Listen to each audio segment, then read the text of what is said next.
Être grosse et laide, Marie-Noël dénonce le manque de représentation des corps. Ok, on est parti. Let's go.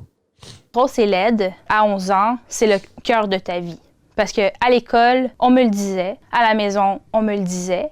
Dans ma bande dessinée La Grosse Laide, il y a quelques épisodes de mots méchants, d'insultes que j'ai reçus à la maison. C'est celles qui m'ont blessée le plus pour que j'aie à les noter dans un journal intime. C'est principalement des mots grossiers sur mon apparence qui étaient tout à fait gratuits, qui m'ont marqué à jamais. J'ai eu un déclic. C'est peut-être le gratuit qui me dérange. Hein. Il n'y avait rien de gratuit, ma cocotte. Déjà, dans un premier temps, il n'y avait rien de gratuit. Ensuite, oui, c'est peut-être dur à une enfant. Et je vais vous dire un truc, j'ai vécu cela, j'ai vu cela dans ma famille, avec avec un membre de ma famille. Hein. Et j'ai vu cela, donc ma mère faisait cela. Et, ça ne nous a jamais choqué, hein, tu vois. Ma mère, elle a toujours été très très cash. Hein. Et ma mère, c'est drôle parce que ma mère elle-même est grosse, mais elle en riait aussi, tu vois. Elle se permettait à la télé, je me rappelle, de rire des gros. Et on disait, mais maman, t'es grosse aussi. Elle disait, ah, je m'en fous. C'était excellent. Ah, ma mère, c'était quelque chose. Hein. Les gens disaient, elle vient d'où ta confiance en toi? Bah, tu vois ta mère qui hésitait pas à clasher les gens et puis elle s'en foutait d'être grosse. Enfin, tu disais, mais elle a un niveau et tu disais, t'es grosse. Mais au moins, elle assumait, tu vois. Genre, elle se cachait pas. Elle disait, ouais, et alors, ouais, et alors ça me faisait rire à chaque fois. Il disait, putain. Et puis, elle se permettait à chaque fois de clasher, de critiquer. Et il y avait un autre membre de ma famille qui commençait à se laisser aller et elle n'a pas hésité à le hacher menu, quoi, pour qu'il change, justement. Donc voilà, donc moi j'ai toujours vu ça. Et c'est vrai que ça m'a jamais choqué, tu vois. Ça m'a jamais choqué. Vraiment, j'ai baigné dedans.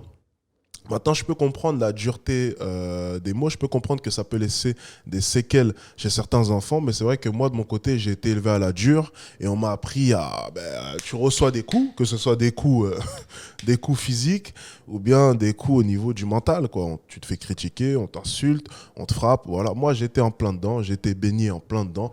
Et c'est drôle, mais aujourd'hui, il n'y a rien qui peut m'atteindre, mec. Tu vois, il n'y a vraiment rien. Je dis pas que ça vient forcément de cela, mais je pense que ça m'a fortement aidé, tu vois. C'est qu'on m'a vraiment inculqué le fait que, voilà, tu dois avoir du mental, t'es un homme, c'est comme ça. Tu prends des coups, tu reçois des coups, mais tu continues, et t'arrêtes de te plaindre, tu fermes ta bouche. Et si tu pleures, je t'en remets une. Voilà, on m'a élevé comme ça.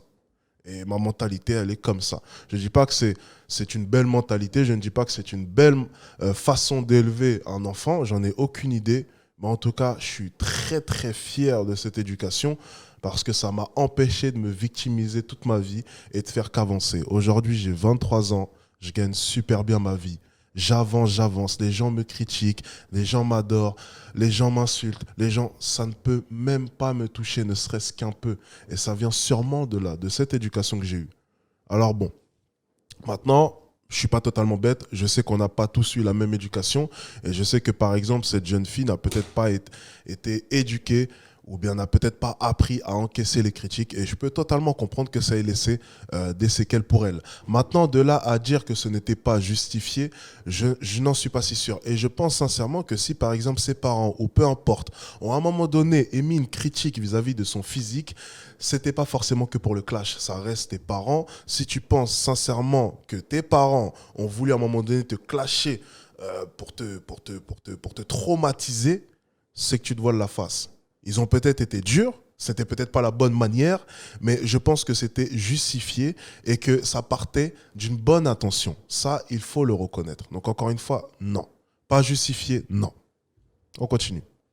Très jeune, quand j'avais 8 ans, j'ai compris que j'étais grosse. Puisque on me le disait quand je mangeais un peu trop, quand je mangeais trop vite aussi par rapport aux autres. Laide, je l'ai su vers 11 ans, quand je me suis vue à la maison, dans un espèce de miroir grossissant, où j'ai vu tous mes défauts. Être laide, c'est les hormones, donc c'est les boutons, les cheveux gras, les poils. C'est sûr qu'à la maison, il y a eu quand même de la violence verbale à mon égard, mais moi aussi, j'en donnais aussi, puisque j'essayais de me défendre. Donc, c'est toutes des choses qui m'ont suivie jusqu'à l'âge adulte. Et ma mère, qui est mince, ma mère n'est pas grosse, voulant me protéger, a toujours perpétué ses dogmes. Tu t'habilles en noir, tu mets tout le temps des lignes verticales, jamais horizontales, tu mets peu de couleurs, tu t'attaches les cheveux. Apparemment que ça amincit énormément. Il fallait cacher ce corps parce que c'était pour me protéger. Sois poli si tu n'es pas jolie. C'est une phrase que dans la bande dessinée, ma mère m'a dit quand j'étais plus jeune. C'était pas du tout une attaque. Elle s'est pas rendue compte qu'elle m'a dit ça, mais moi, c'est une phrase qui m'a terriblement marquée. Tu sais, moi, j'étais un gros bébé, comme plein de bébés, avec du gras, c'est si mignon et tout ça.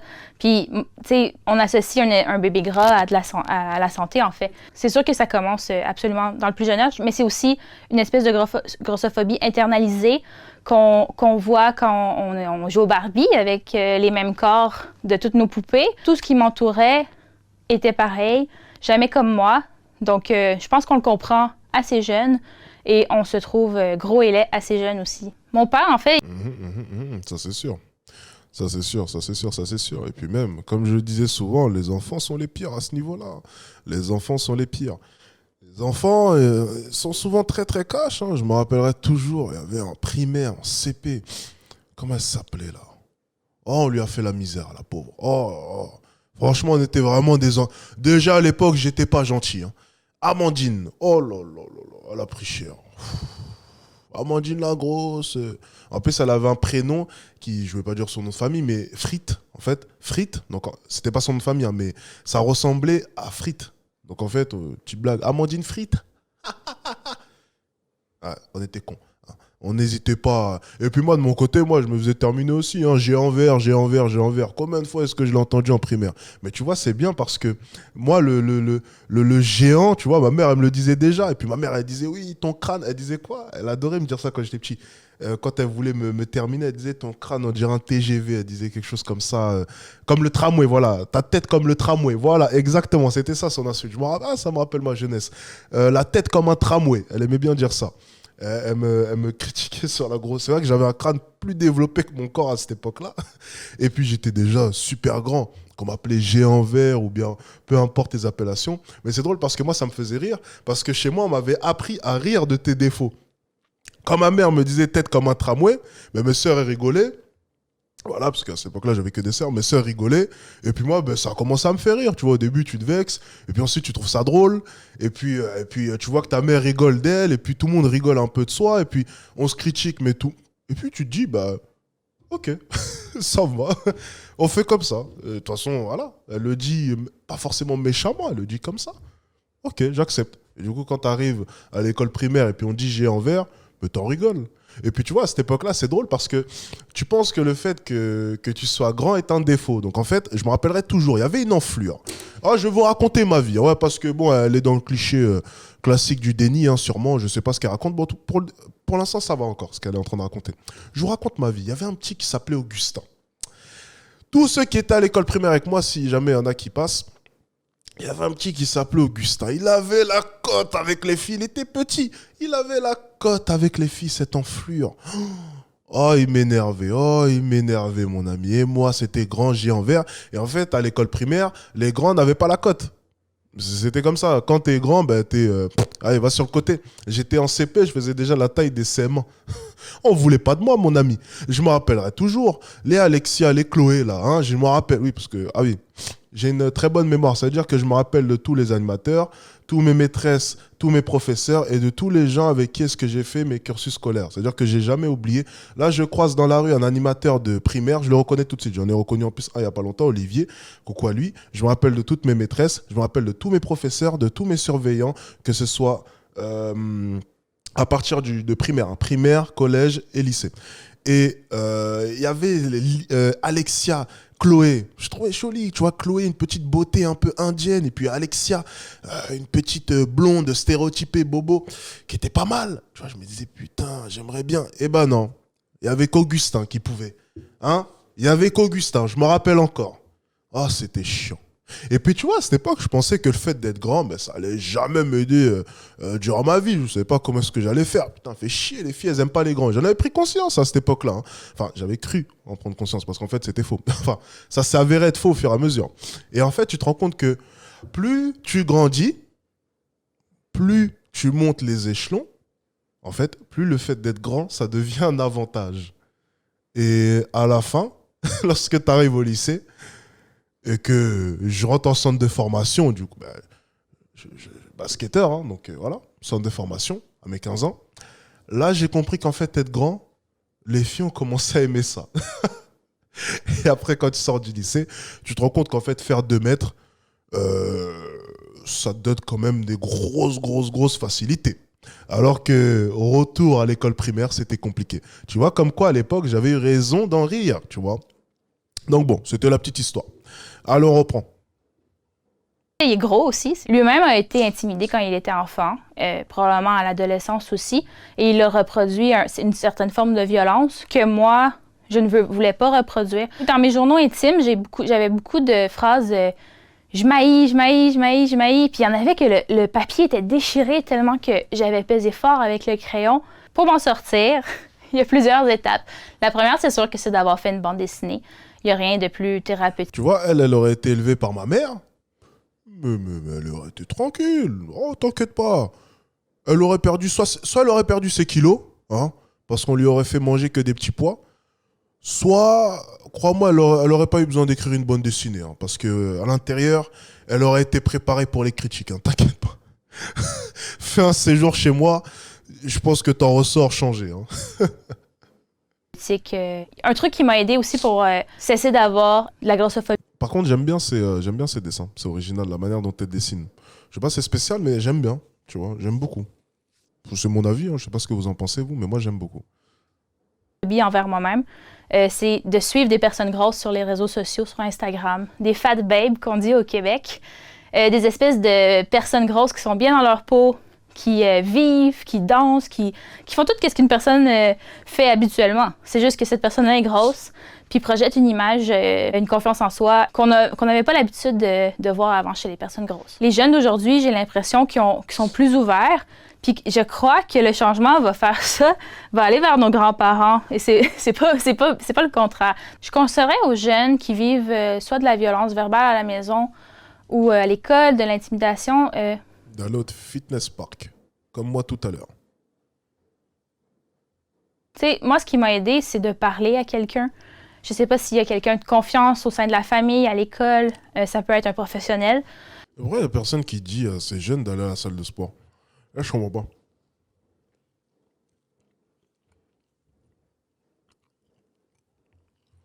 Pourquoi il n'y a jamais quelqu'un qui vient en interview et qui dit, moi, ce que je conseille aux jeunes, c'est d'aller à la salle de sport. Pourquoi Non mais les gars, on n'a jamais entendu ça. Je vous jure que c'est vrai, tout le monde est témoin. On n'a jamais entendu ça. J'ai fait tomber un truc, non? Ah ouais. On n'a jamais entendu ça. Sincèrement. Vraiment. Jamais. J'ai jamais entendu ça. Ah, Thibaut Inchep? Merci Thibaut. Merci Thibaut Inchep. Merci. Voilà, il y en a au moins qui le dit, hein, parce que on n'a jamais entendu ça. Moi, je sais pas quoi faire. On n'a jamais entendu ça. C'est quand même incroyable. Qui peut apporter un soutien psychologique. Mais moi, si j'avais parlé, je pense que j'aurais moins été fâchée. J'aurais été moins... Et quelqu'un peut lui dire, et si tu avais fait du sport? Hein? Si tu avais fait du sport? Mais Alex, laisse-la si elle veut être grosse. Oui, bon, ok, d'accord. Bon. Moi, je te dis un truc. Parlons honnêtement, parce que là, elle parle pour rien, là, c'est creux. T'es ma fille. Je commence à devenir...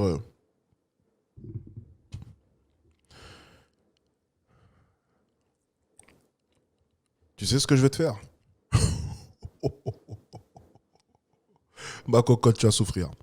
Ah, ma cocotte, crois-moi, en 1 mois et demi, on a réglé ton problème. Je te laisse 1 mois et demi. 1 mois et demi, on a réglé ton problème.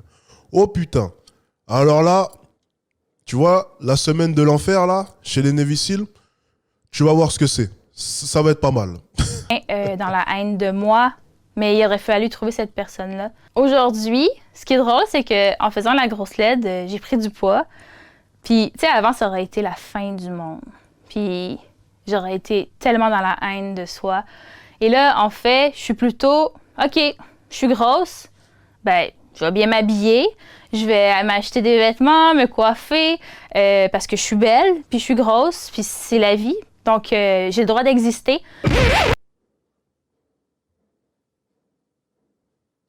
Ok.